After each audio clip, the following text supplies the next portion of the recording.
Akkam jirtu dhaggeeffattoota keenya yeroo kana qabnu isin beeksisan kan jirsaatti.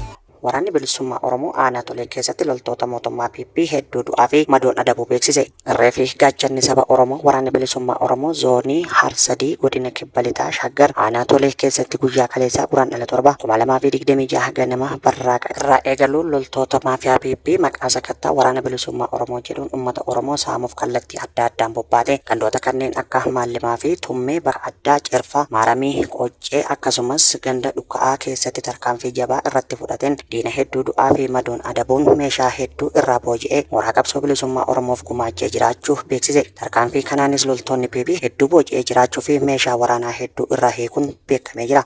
Tarkaanfii kanaanis meeshaaleewwan waraanaa hedduun isnaayiparii tokko dabalatee dugda diina irraa hiikamee kan jiruu fi loltoota mootummaa 18 booji'uu beeksisee jira. Waraanni mootummaa faashistii PP lola kana irratti hirmaatan kutaa waraanaa PP 44ffaa yoo ta'u, lola kanaanis Finfinnee jalatti fi gara kibbaatti baqachuun baramee jira.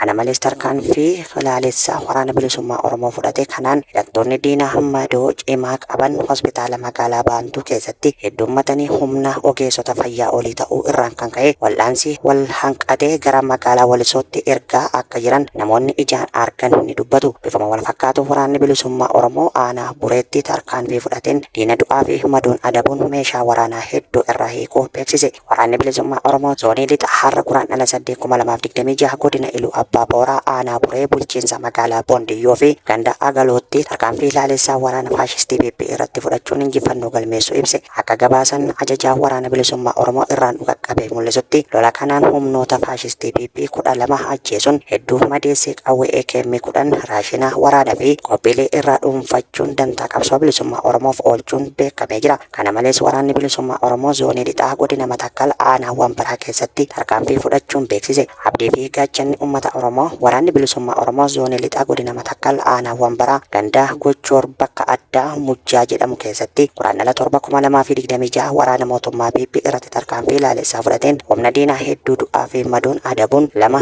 jiraatti harkaan qabee humna diinaa ari'ee of duuba deebisee jiraachuun beekamee jira. Gama meeshaan AKM 5 fi qophiilee waraanaa hedduu irraa hiikuun galii mooraa qabsoo bilisummaa Oromoof goolchuu ajajaa waraana bilisummaa Oromoo Onichaa maddeenitti himanii jiru.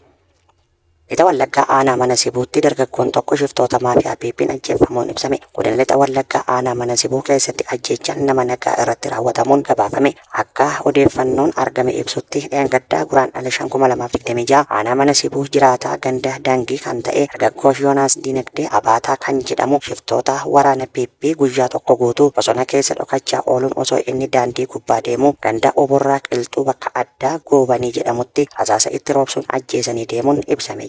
Dargaggoon kun badii yakka kamiyyuu kan hin qabne siyaasa kamirraayyuu walaba kan ta'e akkasumas naannoo isaa keessatti nama amala gaarii qabuu fi hojii dhuunfaasaa qofaatti xiyyeeffate jiraatu akka ta'e jiraattonni maddeenitti himanii jiru. Kana malees loltoonni namummaa dhaban kunneen aanaadhuma kana gandoota adda addaa irratti gochaalee sukkaneessaa uummata Oromoo irratti raawwachaa jiraachuun isaanii gabaafameera. Gochaawwan kunneen saamichaa qabeenyaa, reebichaa, qaama hamaa fi ajjeechaa namoota nagaa dabalatee irra deddeebi'anii gochaa safuu uummataa cabsuu raawwachaa jiraachuu jiraattonni naannichaa maddeenitti himanii jiru.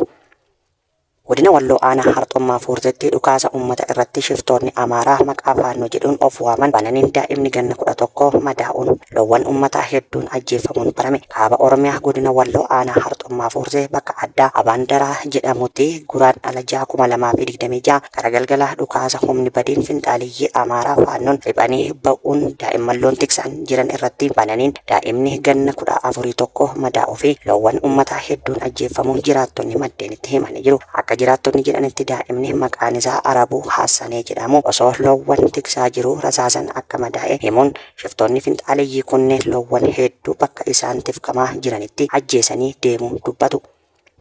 Buufanni waraana Ameerikaa baajiddu galeessaa keessa jiru hundi haleellaa jala jira jette Iraan yoo walitti bu'iinsi kallattiin uumame buufata waraana Ameerikaa naannicha keessa jiran mara akka rukuttu akeekkachiisaa cimaa kennite jirti. Kunis waldhabdeen naannicha keessatti mul'ate akka malee hammaateera jedhame. Akka qondaalonni Iraan jedhanitti waldhabdeen waraana Iraan waliin qabu kamiyyuu naannicha qofa irratti kan daangeffame miti. Haleellaa haaloo ba'uu dhaabbilee waraana Ameerikaa baajiddu galeessaa irratti raawwatamu kan dabalatu ta'a jette. Akeekkachiisni kun buufataalee waraana Ameerikaa bakka kamittiyyuu yoo jiraatan haleellaa booda Iraan akka xiyyeeffannoo waraanaa seera qabeessatti akka ilaalamanis cimsitee beeksiste. Hooggantoonni waraanaa fi siyaasaa Iraan karoora hojii bal'aa qopheessitee fi dandeettii misaa'elaa fi dirooniin dhaabbilee Ameerikaa naannicha keessa jiran rukutuuf dandeettii akka qabdu himanii jiru. Mariin kun kan gaggeeffame wayitaa Ameerikaan Iraaq, Sooriyaa, biyyoota galoo galaanaa fi bakkeewwan tarsiimoo ijoo biroo keessatti buufata waraanaa bal'aa qabu kuusaa ittisa guddaa ijaaraa jirtuttidha. Akeekkachiisni kun kan kenname yeroo Iraan, Israa'elii fi Ameerikaa jidduutti wal dhabdeen cimaan sochii waraanaa cimee akeekkachiisni nageenya naannoo fi sodaa waraanaa uumametti ta'uu beekamee jira. Qondaalonni Ameerikaa irra deebii ofiisaa hatattamaa hin arganne garuu Waashingten humnaa fi michoota isii eeguuf kutannoo akka qabdu irra deebitee cimsitee kan ibsite yoo ta'u, waldhabdee kallattiin akka hin barbaanne dubbatteetti. Egaan hordoftoota keenya oduu har'aaf qabnu asirratti raawwannee jira. Qophiilee keenya biroo waliin turtii gaarii isiniin jenna.